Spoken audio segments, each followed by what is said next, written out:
Hello everyone, I am Aydoğan Vatandaş, the editor-in-chief of Politurco.com. Today, I have a very special guest. I'm joined by Professor Fathali Moghaddam. So he's a professor in the Department of Psychology and a faculty fellow at the Berkeley Center in Georgetown University. He previously was director of the Conflict Resolution Program in Georgetown's Department of Government. His recent publications include The Threat to Democracy, The Appeal of Authoritarianism in an Age of Uncertainty, 2020, The Psychology of Democracy, 2015, The Psychology of Dictatorship, 2013, Psychology for the Third Millennium, 2012, with British psychologist Ron Harry, The New Global Insecurity, 2010, and Multiculturalism and Intergroup Relations, Psychological Implications for Democracy in Global Context, 2008, as well as numerous other books, journal articles, and book chapters. Thank you so much for joining us, Professor Moghaddam. My pleasure and honor. Thank you for inviting me. You're so welcome, sir. So, Professor, my first question. So you grew up in Iran after having your PhD in United Kingdom in 70s, and you started teaching at Tehran University. So did you see the revolution was on the making, or in other words, a dictatorship based on religion was coming? And in your book titled Psychology of Dictatorship, you are referring to a new concept, springboard moment, which makes a potential dictator an actual one. Can you also elaborate on this concept as well? Thank you very much for these questions. Like many people who end up in the United States, I've had quite a changing history in the sense that I've lived in many different countries now. I lived my first 8 years in Iran as a child.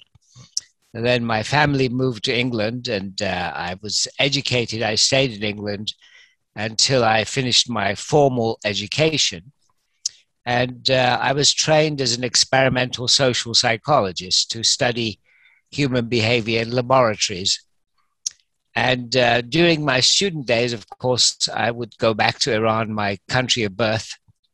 And my hope was that I would be like many thousands, hundreds of thousands, millions of other people, contributing to a new Iran, which would be hopefully more open and democratic. And of course, we did not predict the outcome of the revolution, in that it would lead from a dictatorship of the Shah to the dictatorship of the mullahs. When I went back with the revolution in '79, like many others, I actually drove back from the West to Iran. I drove through Turkey. And I remember talking to Turkish people about the revolution. Some of them, particularly in the large cities, were worrying about the revolution because it seemed to be flavored with religion. But at that time, I was perhaps naive, perhaps too young to understand, perhaps too inexperienced, but I thought that we would be able to help move the country towards a more open democratic system. What I had not predicted were two things.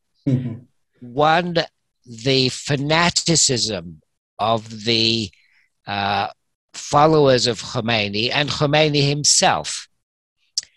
Leadership is extremely important in these kinds of circumstances. For example, Mandela in South Africa was an extraordinary man who, when he had the opportunity to take power and extend his own leadership, he declined. He was not interested in extending his own leadership. He wanted more open, democratic South Africa. But unfortunately, there are very few Mandelas in history. Yes. And most leaders, like Khomeini, once you give them power, they will not relinquish power. So he remained in power forever until his death. And that's what I had not predicted. A second thing I had not predicted is how slow the population changes towards democracy. When you have a population that has been used to living in a dictatorship, the social skills, the cognitive style, and their behavior generally is adjusted to living and functioning and surviving and succeeding in a dictatorship. And it turns out that something I now call political plasticity. Political plasticity is how much you can change people's behavior in politics and how fast. It turns out that political plasticity is very important. That when you can have a revolution that changes the government in one day, that changes the constitution in 2 days, and the constitution may be quite progressive, but changing the behavior of the people to support a democracy, that takes a very long time. And it's a very important step and necessary step, but it can't be achieved in the short term. And in order to achieve it, it helps a great deal to have leadership that is pro-democracy and not pro-dictatorship. And so these are things that I have learned over the last 4 decades. Unfortunately, when as a young man, I rushed back to help the revolution and tried to rebuild Iran as a democracy, I did not understand these things at that time. So what about the springboard moment that you have developed in your book, sir? So what I want to understand regarding the Iranian revolution, so how can you link that concept of springboard moment to the Iranian revolution, which actually led the country to a dictatorship? Yes, that's a great question. And again, one thing I did not understand and have now come to appreciate a great deal more is that dictatorships do not rely on individual leaders. Of course, the individual leader is very, very important. So Germany becoming a dictatorship in the 1930s, a great deal depended on Hitler. Iran continuing as a dictatorship after 79, a great deal depended on Khomeini. The Arab Spring countries continuing as dictatorships, a great deal depended on the kind of leadership that arose. However, individuals matter much less than context. The context is all powerful. And when you have a dictatorship, such as we had in Iran under the Shah, or when you have a dictatorship as the Soviet Union had, or when you had a dictatorship as China had under Mao, it does not depend on one leader. There is a social structure, there is a culture of behavior, there are styles of thinking. There is what I call a springboard to dictatorship. In other words, in that society, there is what I have called a springboard to dictatorship that is in place, and what it requires to actually move from a potential to actual dictatorship is a leader who is pro-dictatorship. Now, the springboard, it was in place with the Shah in Iran. Mm-hmm. So it was already ready for a dictator. The revolution did not manage to dismantle the springboard. The springboard was kept in place. And once again, a potential dictator stepped forward and took the country back to dictatorship. Mm-hmm. The same happened during the Arab Spring and the revolutions there. Actually, the same happened in the Great French Revolution when they killed the king and Napoleon Bonaparte, stepped forward as a potential dictator and became the next emperor. Mm-hmm. The same happened in 1917 in Russia when they killed the Tsar but did not dismantle the springboard to dictatorship.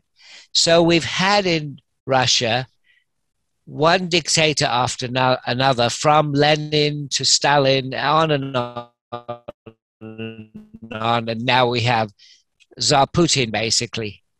So this very important lesson to learn about political systems. Political systems do depend on individuals, particularly the political system of dictatorship does rely on the dictator leader. But that is not enough. Much more important is the context and what I call the springboard to dictatorship. Let me make two more points about this. Sure. One is that in any human group, there are potential dictators. We know this from our work. We know this from our families. There are potential dictators in terms of personality style. Right. These potential dictators are dogmatic. They are categorical thinkers. They are self-centered and narcissistic. They are authoritarian in terms of personality. So they have a profile in terms of psychological personality. These potential dictators are always available. Right. Potential Hitlers are always available. But the reason why they do not always come to power is because the springboard to dictatorship is not always available. The potential dictator can try to make the springboard to dictatorship available. He can try to bring it to life. And I say he because it's always a he, unfortunately. Do you think that sometimes leader can try to create their own springboard moments like false flags? I mean, when you look at Germany, what was the springboard moment for Hitler? How did he use that springboard moment as a pretext? Hitler was very cunning and extremely effective at creating the springboard moment or crisis moment for himself. We don't know the full details of this story yet, but apparently a left-wing agitator set fire to an important government building, and Hitler used this as an excuse. He used this as an excuse to end civil liberties because he said the communists are trying to take over the government and they are trying to take over our society. So he ended civil liberties. The springboard moment for Iran after the revolution was the invasion of the American embassy.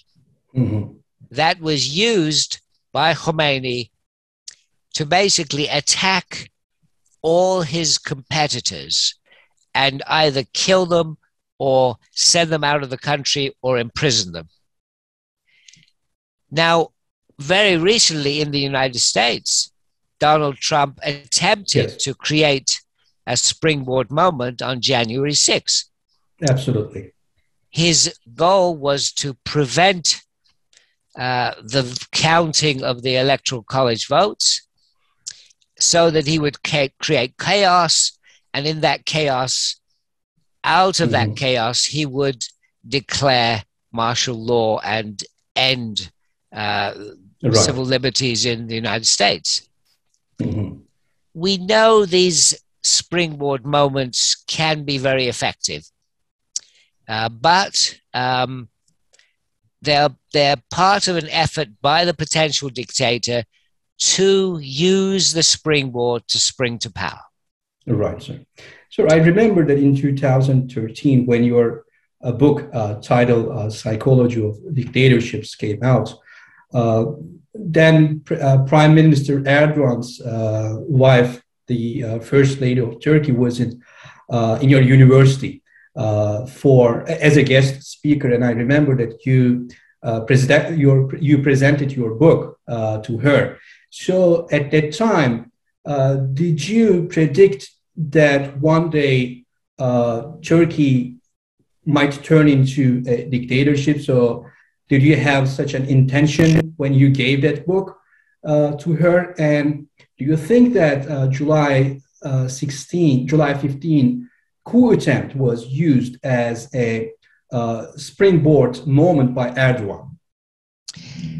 Well, these are two different questions, so yes. I'll answer them separately. It was a complete accident that the book was given to Mrs. Erdogan. How did it happen?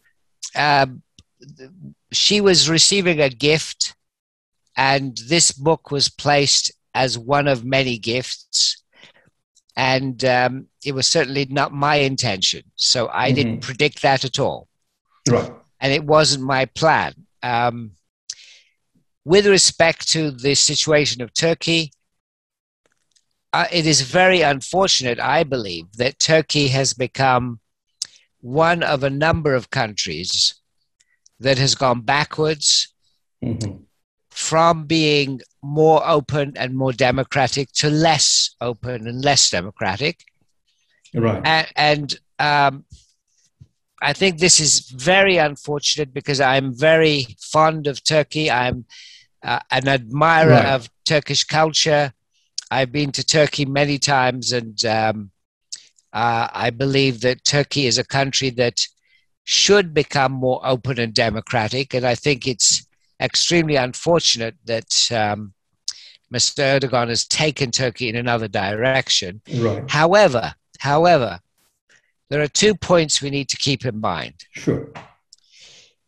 The road to democracy, or what I call actualized democracy, fully developed democracy, is not inevitable, and it is not a straight road. Right. If we go back to what I believe is the beginnings of Western democracy, at least, Athens 2,500 years ago, there have been many ups and downs. There have been many democracies that have failed and turned into dictatorships. And we have to keep in mind that historically, there is no inevitability to democracy. Some years ago, when the Soviet Union collapsed, a book came out, The End of History. Right. And unfortunately, this end of history thesis, which is completely incorrect. Right. Francis Fukuyama's thesis.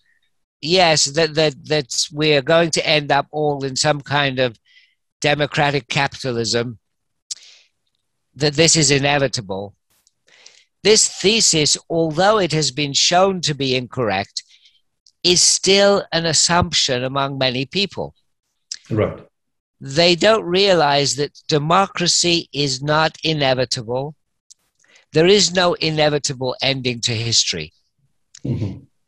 I believe that Marx was wrong when he said that we will be going towards a classless society. Right. No, there's no inevitable classless society. We make our own history. Right. We can change the direction of development, but we have to fight if we want to get democracy. Getting to democracy is difficult. Getting to democracy is challenging. It is not inevitable, and it will not happen automatically or naturally. Mm-hmm. Most of our history, we have lived in dictatorships, and this is a second point I want to make. Right, sure, sir.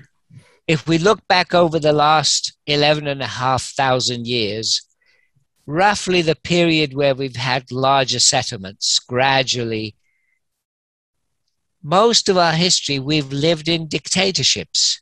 Absolutely. Most of our behaviors have been learned in dictatorships. These ideas that everybody should have a vote, everybody should have a voice, that men and women and ethnic minorities have equality, all these are new. And they are fragile ideas. They are fragile because it is much easier to go back to dictatorship. Right.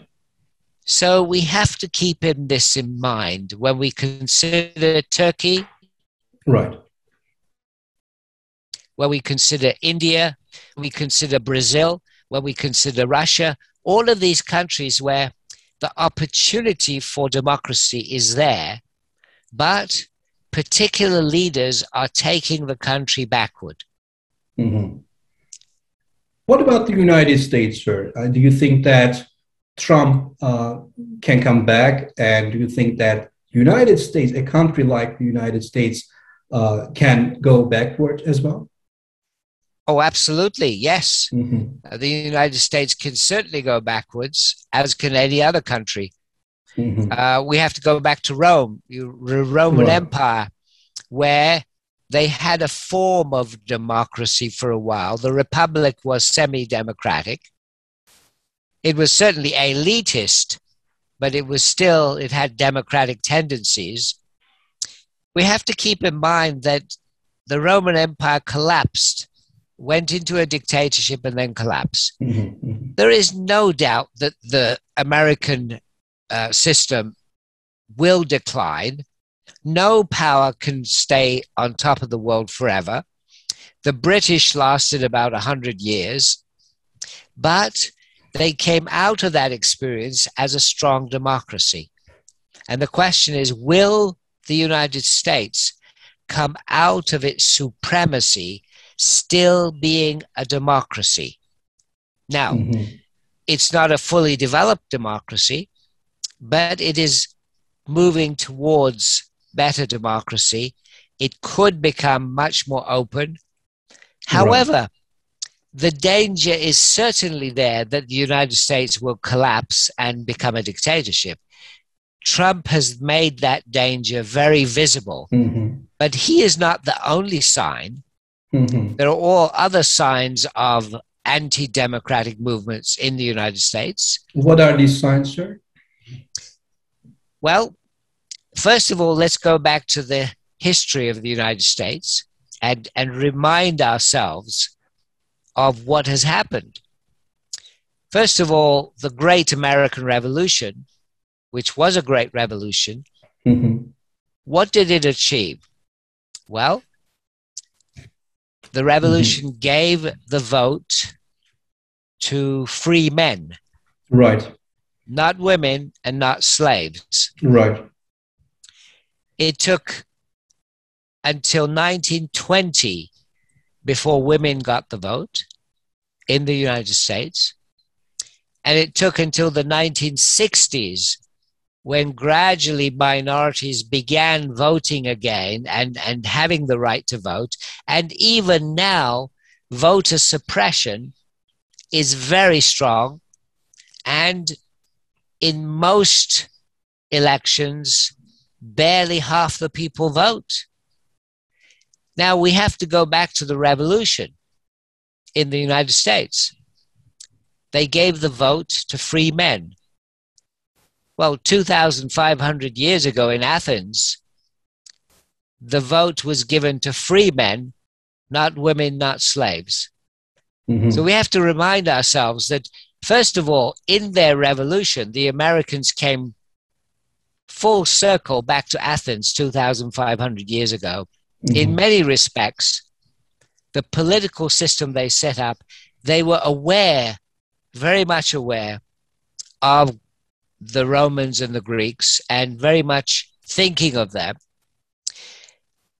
Now, what are the signs of anti-democratic sentiments in the United States today?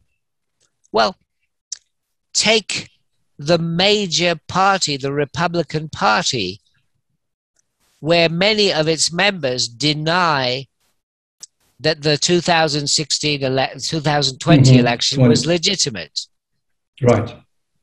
And look at the influence of Donald Trump around the world right now. He is influencing people like Bolsonaro in Brazil to declare that he may have to cancel the next election because of fraud, of cheating. The influence of the United States around the world with Trump has been to strengthen dictatorships, to encourage authoritarian strongmen, so that all over the world, democracy has become weaker, and authoritarian strongmen feel more committed and more confident. Right. Sir, in your most recent book, Threat to Democracy, The Appeal of Authoritarianism in an Age of Uncertainty, you are arguing that the democracy is in decline all over the world. So what do you think the most important reasons are for this decline? Thank you. First of all, I'm basing my argument on the picture of democracy presented by Freedom House, by Journalists Without Borders, as well as a lot of empirical evidence about sentiments around the world, polling around the world. Right. So when I say freedom and democracy have declined, it's on a factual basis. Absolutely, I know. I'm sorry, the second part of your question was? The second part is that, what do you think the most important reasons are for this decline? Well, there are a number of different reasons, but as a psychologist, I want to focus on psychological foundations. Yes, and particularly I want to focus on the increasing perceptions of threat. We know from psychological research that when people feel threatened, for example, by terrorism, their support for civil liberties declines. And we know from psychological research that when a group feels they are being attacked, a number of consequences arise. For example, groups that feel threatened, when they feel they are being attacked, they typically become more supportive of strong, aggressive, centralized leadership.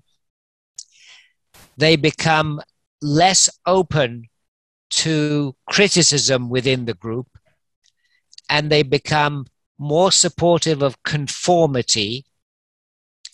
They become more obedient.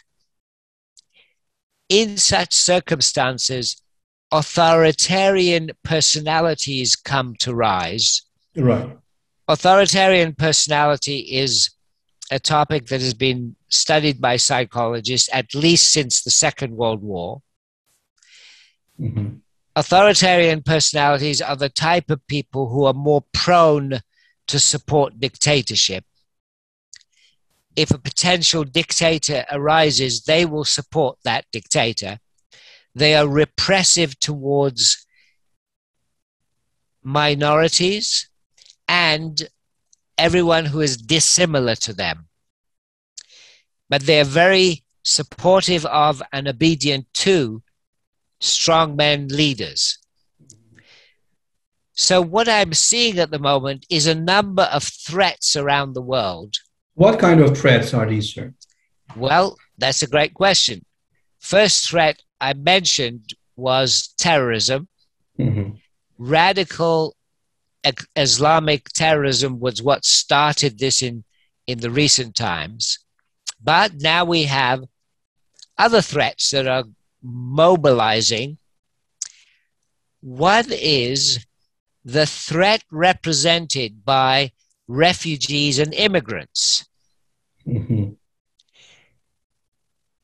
I've discussed this process whereby in the 21st century, large groups of people are able to very rapidly move from one country to another.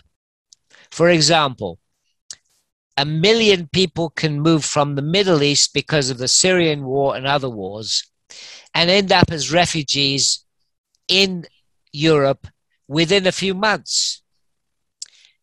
Large numbers of Mexicans and other South Americans can move up across the US border in a matter of months.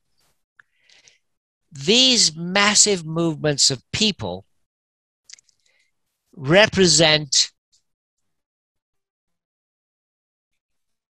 for the nationalists in the UK, for the nationalists in the US, for nationalists in Germany, and for nationalists in Turkey. They can represent threats because they are saying, we are being invaded. Right. In Europe, they're saying these Muslims are invading us. There are now 40 million, perhaps more, Muslims in Europe. They are invading us. In the United States, the Hispanics now number around 56, 57 million people. And many white Anglophones are threatened by this. They see this as a threat. They go to restaurants where everybody is speaking Spanish. So they are threatened by the presence of dissimilar others.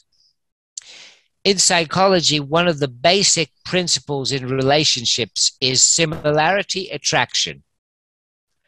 People are attracted to others who they see to be similar to themselves.